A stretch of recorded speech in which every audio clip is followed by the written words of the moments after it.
더불어민주당 경기 하남시 갑 국회의원 추미애입니다. 지금 대한민국은 헌정사 최초로 대통령 부부가 함께 감옥에 갈 수 있는 초유의 사태를 겪고 있습니다. 최혜병 사건과 윤석열 대통령의 수사 외압, 그리고 자신의 죄를 숨기기 위한 방송, 언론 장악, 권익위 등 국가기관의 사유화, 이 같은 모든 범죄와 거짓말은 어디서 오는 것인지에 대해 말씀드리고자 이 자리에 섰습니다. 도이치모터스 대표 권오수, 그리고 블랙펄 인베스트 이종호, 대통령 부인 김건희로 이어지는 도이치모터스 사건과 이종호 녹취록을 통해 확인된 국정농단, 그리고 이러한 사실을 숨기기 위한 윤석열 대통령의 쌍특검 거부는 대통령 부부와 주가 조작 세력이 운명 공동체이자 범죄의 공범이라는 사실을 명확하게 보여주고 있습니다. 들어야 할 분들이 죄다 나가셨군요. 최혜병 사망 사건에서 드러난 이종호는 과거 도이치모터스 주가 조작 사건에서 블랙펄 인베스트 대표로 그 혐의가 인정돼 유죄를 선고받은 자로서 김건희 계좌를 관리했던 인물입니다. 그렇기 때문에 이종호는 김건희 여사와 윤석열 대통령 모두의 약점을 꽉 잡고 있다 해도 과언이 아니며, 또한 3부는 국정농단의 저수지라 할 것입니다. 그럼 먼저 국정농단은 어떻게 시작하게 됐는지 설명하기 위해 도이치모터스 주가 조작 사건에 대해 설명드리고자 합니다. 도이치모터스 사건이 세상에 알려지게 된 것은 제가 2020년 1월 법무부 장관에 취임을 하고 얼마 되지 않은 그해 2월 뉴스타파의 경찰 내사 보고서에 관한 보도와 윤석열 검찰총장의 장모 최은순 씨의 도이치모터스 내가 했어 라고 시인하는 녹취 파일이 언론에 공개됐을 때입니다. 이후 같은 해 2020년 4월 도이치모터스 김건희 사건은 고발되었고 서울중앙지검 형사 1부에 배당이 되었습니다. 그러나 윤석열 검찰총장이 있는 검찰에서는 수사는커녕 고발인 조사조차 이루어지지 않은 채 수사를 방해하기 시작했습니다. 보다 못한 시민 4만여 명 등은 윤석열 부인 의혹을 수사하라라는 진정서를 검찰에 제출을 했고 9월 25일이 되어서야 고발인 조사를 착수하기에 이르렀습니다. 예상대로 윤석열 총장의 수사 방해는 매우 거셌습니다. 2020년 10월 19일 법무부 장관으로서 저는 윤석열 총장의 가족과 관련된 비리 4건에 대한 수사에 대해서는 손 떼라라는 수사 지휘를 내렸습니다. 그 결과 윤석열 검찰총장은 국정감사장에 나와서 총장은 장관의 부하가 아니다라고 반발을 했으며, 언론은 이때 총장의 비위는 전혀 주목하지 않고 오히려 그의 고압적인 자세나 발언을 크게 부각하면서 영웅으로 대접해 주었습니다. 역설적으로 유명세를 얻게 됨으로써 검찰 사유화는 더욱 거침없이 노골적으로 되어갔습니다. 당시 반부패 2부장이던 정 땡땡 부장검사는 코바나 컨텐츠 협찬 관련 의혹 사건의 배당을 거부했었고, 전국의 윤석열 총장 사단의 검사들은 장관이 지휘권을 남발한다라는 등 그들의 내부망을 이용해 선동해 갔습니다. 그럼에도 불구하고 수사팀 실무자들은 수사 의지를 가지고 금융위원회가 이상매매 거래 같은 불공정 거래를 분석해낸 심리 절차의 분석 자료나 한국거래소의 매매 분석 등의 기초 자료를 통해서 분석해 갔습니다. 네, 도이치모터스 주가 조작 사건이 그나마 본격적으로 수사가 이루어진 것은 결국 윤석열 총장이 2021년 3월 퇴임하고 나서부터라 할 수 있겠습니다.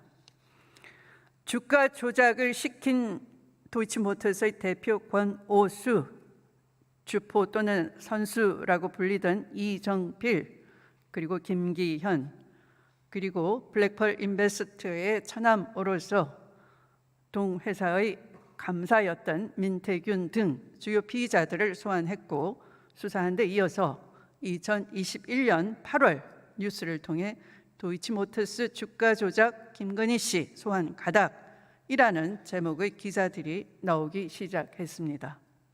그러나 예상대로 김건희 여사는 소환 한 번 되지 않았습니다. 결국 2021년 12월 권오수를 비롯한 나머지 관련자들만 기소되기에 이릅니다. 도이치모터스 주가 조작 1심 재판이 진행되면서 김건희 여사와 최은순 장모의 주가 조작 연루 의혹은 검찰의 종합 의견서와 1심 판결을 통해 나오기 시작했습니다.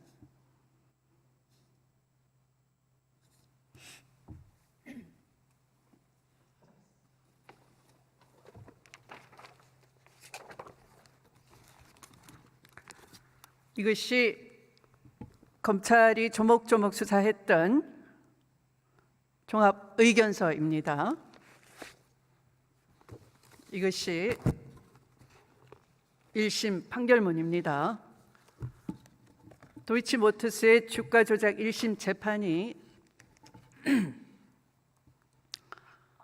1심 재판에서 1차 작전 시기였던 2009년 12월부터 2010년 9월까지 김건희 씨는 블랙펄 이종호에게 신한투자증권에 매매 주문을 넣을 수 있도록 위탁을 했고 이종호로부터 주문을 받은 신한투자증권 지점장 이모 씨는 김건희 씨에게 별도로 전화로 확인을 해서 매매 의사를 확인한 후 거래를 진행했다는 내용입니다.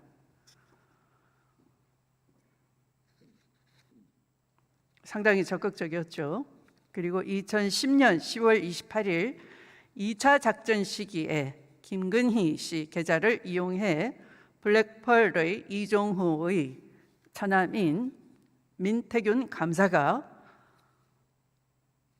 10월 28일 13시 2분 7초에 김기현에게 이렇게 문자 메시지를 보냅니다. 잠만 계세요. 지금 처리하시고 전화 주실 듯. 이렇게 문자 메시지를 보내자마자 바로 3분 뒤인 13시 13시 5분 40초부터 김건희 씨 계좌에서 주당 3,100원의 10만 주 매매가 정확하게 그대로 체결됩니다. 또 2010년 11월 1일 11시 22분경 김기현이 민태균에게 3,300에 8만 개 때려달라 해주셈 이라는 문자 메시지를 보내자 민태균은 이렇게 답합니다. 준비시킬게요. 그러자 김기현이 22분 후에 이렇게 문자 메시지를 보냅니다. 매도하라 하셈. 딱 7초 만에 7초 후에 김건희 계좌에서 주당 3,300원에 8만 주의 매도 주문이 제출되는 것입니다. 이렇게 1심 판결문에서는 이런 사실을 확인을 했고 판결문은 이렇게 판시를 합니다.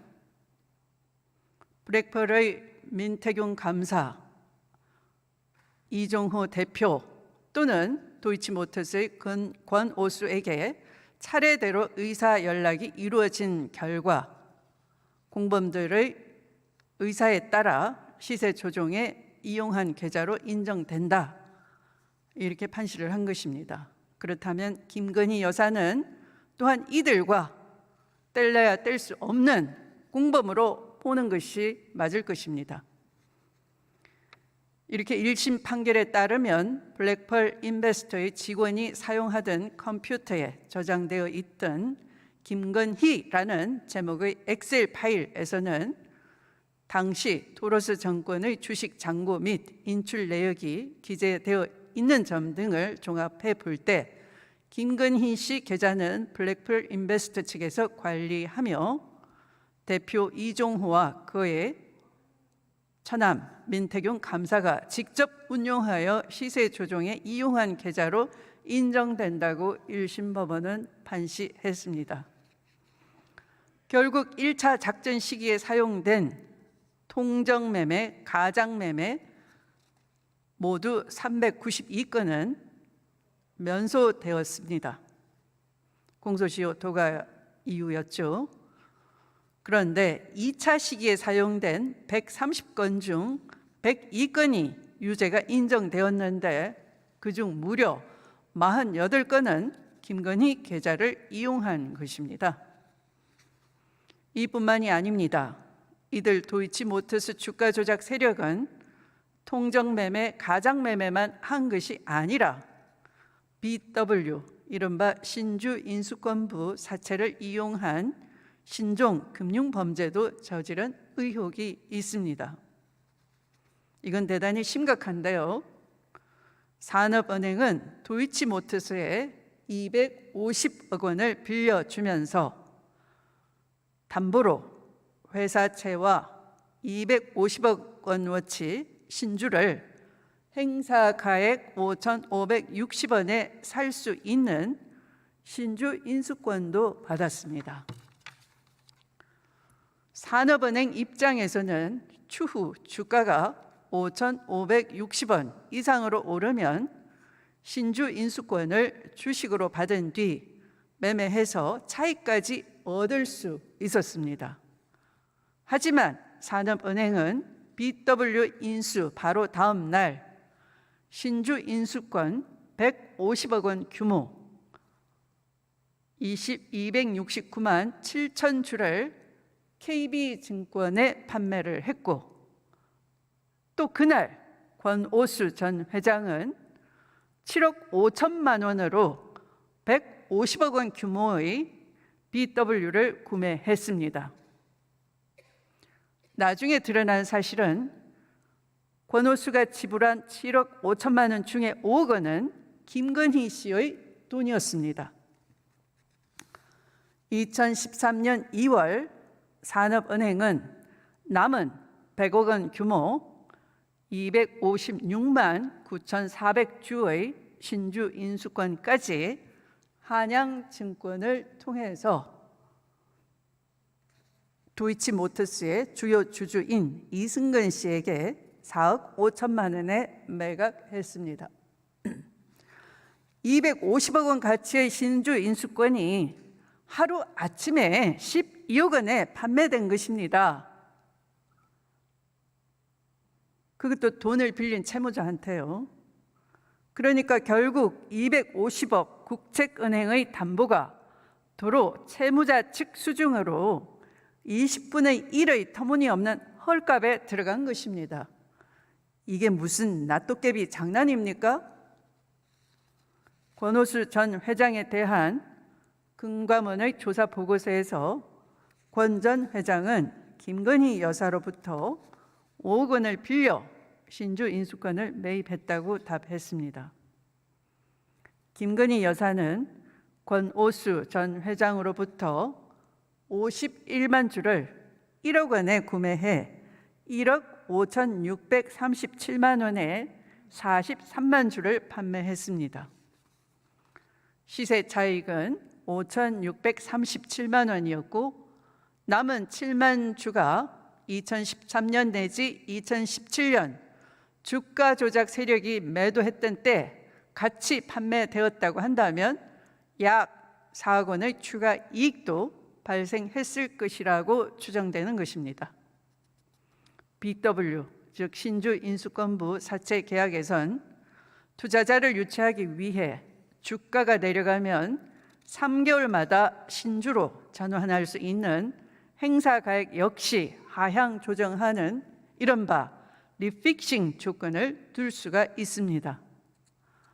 행사가액이 하향 조정하면서 같은 금액으로 전환할 수 있는 주식 수가 늘어나기 때문에 신주 인수권 소유자의 입장에서는 주가가 떨어질수록 주식을 많이 받기 때문에 유리하게 될 것입니다.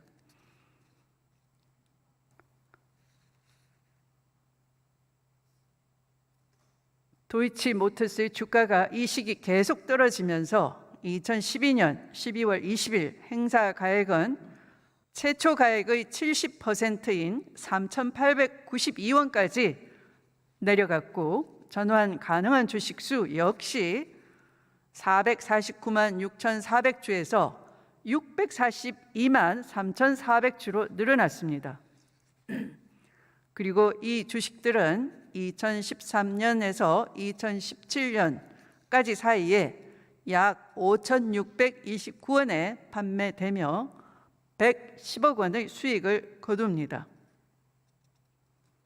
결국 12억 원에 구매한 신주 인수권이 110억 원에 판매된 것입니다. 앞서 살펴본 것처럼 이들은 주가 조작뿐만 아니라 신종 금융 수법까지 동원해서 막대한 이익을 얻은 것입니다. 이제 이 검은 작전 세력들은 국가를 손에 넣었습니다.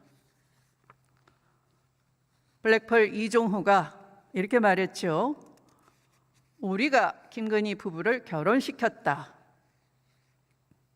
이 말은 그들 검은 작전 세력이 사법 리스크의 방패가 되어줄 수 있는 호위무사로 윤 검사를 픽했다라는 말이 되는 것입니다.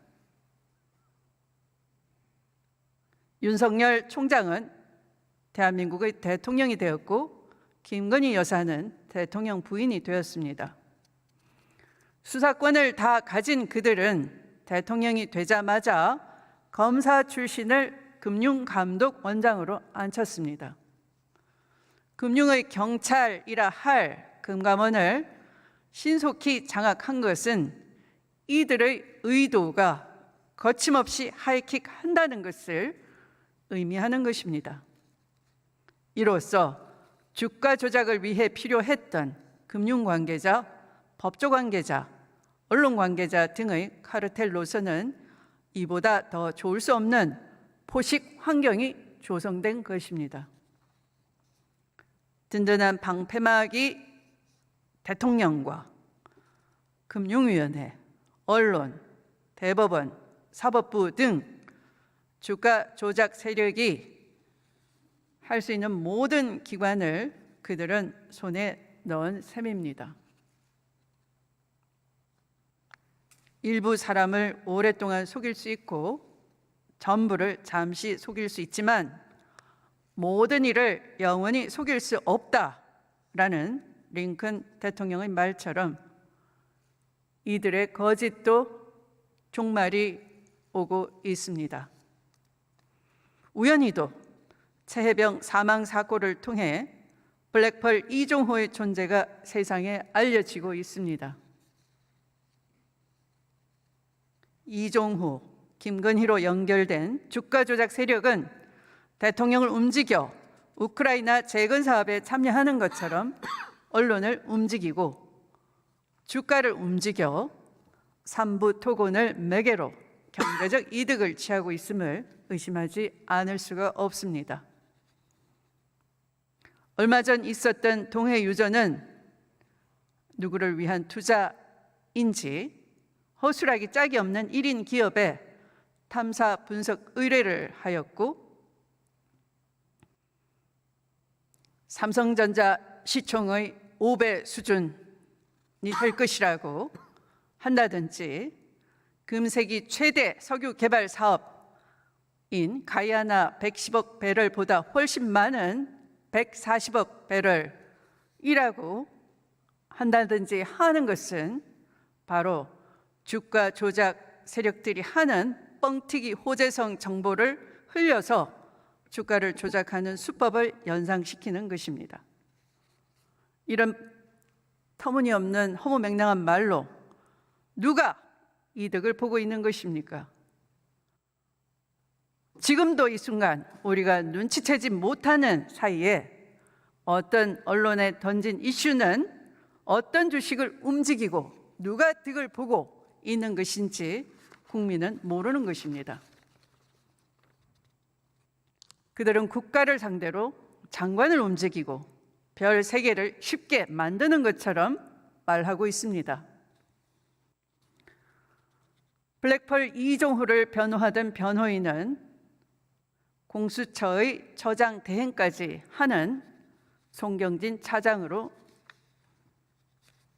임명되었고, 그 밑에서 변호하던 심태민 검사는 공수처의 검사로 박정훈 대령 항명 사건과 관련한 공수처 수사의 담당 검사를 맡는 일까지 벌어졌습니다. 국가수사기관도 가지고 농락하는 이들, 정말 소름 돋지 않습니까? 온 나라가 주가 조작 세력에 의해 좌지우지되고 있습니다. 그런데도 윤석열 정부는 이러한 사실을 숨기기 위해 언론을 장악해 국민들의 눈과 귀를 막으려 하고 있습니다.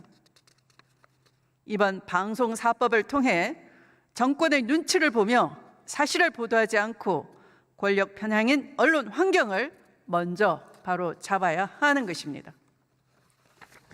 사실을 사실대로 국민에게 알리고 권력의 중심에 있는 자들이 국민을 두려워하게 해야 하는 것입니다. 저는 일찍이 소설책도 써보았고, 이를 통해서 또는 방송에 나가 여러 방법으로 윤석열 정부가 대한민국을 쑥대밭으로 만들 것이다 여러 번 경고해 왔습니다. 이제 와서 주미애가 옳았다 하시지만 아직 늦지 않았습니다. 또 늦지 않아야 합니다. 국가가 바로 서야 합니다. 국가를 되찾아야 합니다. 이 자리에 계신 양심 있는 국민의힘 의원부터 줄탁 동지해 주십시오. 줄탁 동시해 주십시오. 한 분 계시나요? 박근혜 정부 시절 양심 있는 의원들의 행동으로 정의가 그나마 바로 설 수 있었습니다. 양심선은 옳은 소리로 윤석열 정부를 바로 잡아주시길 간곡히 부탁드리겠습니다.